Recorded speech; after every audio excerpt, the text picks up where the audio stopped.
Le château de Saint-Mars-la-Pile se cache dans les hauteurs du village. Boudé des circuits touristiques, il est pourtant prisé par les amateurs de belles pierres. Bon, je vais m'occuper du vitrail. Moi, je vais aller à la juiverie. J'en ai pour 10 minutes encore à l'intérieur de la maison. Je vais dans la juiverie. Et bon, d'accord. Ok.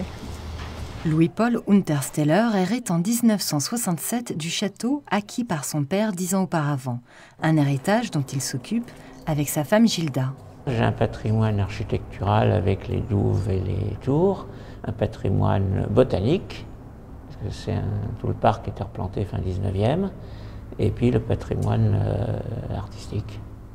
Vitraux, peintures, fresques, le legs de Nicolas Untersteller, artiste et ancien directeur des Beaux-Arts de Paris, s'est au fil du temps intégré à l'univers si particulier du château de Saint-Mars.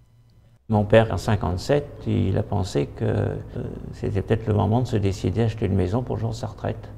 Et il cherchait une maison pas trop loin de Paris, et là il a eu un coup de foudre dès le premier jour pour le château de Saint-Mars.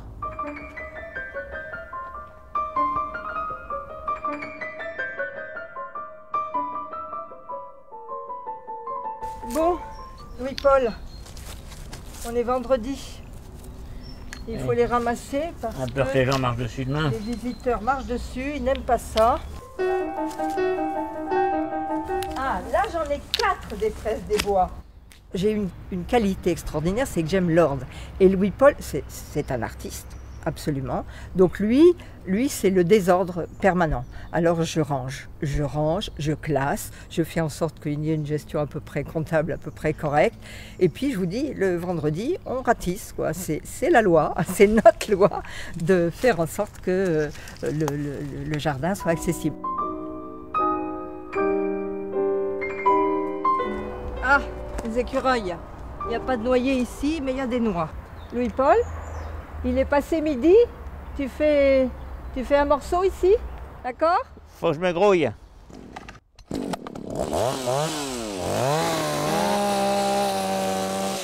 La vie de Châtelain est loin d'être un long fleuve tranquille. Au ratissage, débroussaillage et autres menus travaux s'ajoute la volonté de Louis-Paul de mettre en valeur la diversité des lieux.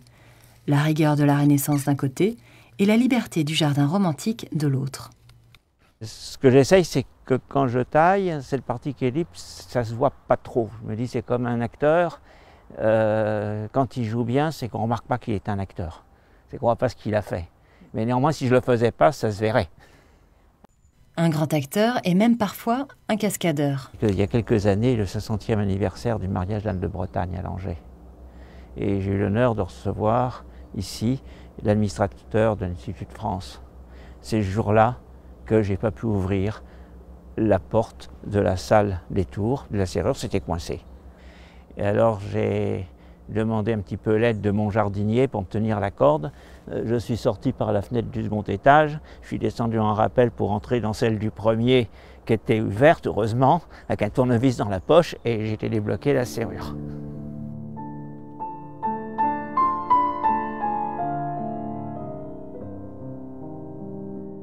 Le charme étrange des lieux est peut-être lié à son histoire singulière, et plus particulièrement à celle du marquis de Saint-Mars. Jeune intrigant de la cour, Saint-Mars fut le favori du roi Louis XIII, avant d'être accusé de crimes de haute trahison par le cardinal de Richelieu. Il fut décapité et le château arasé.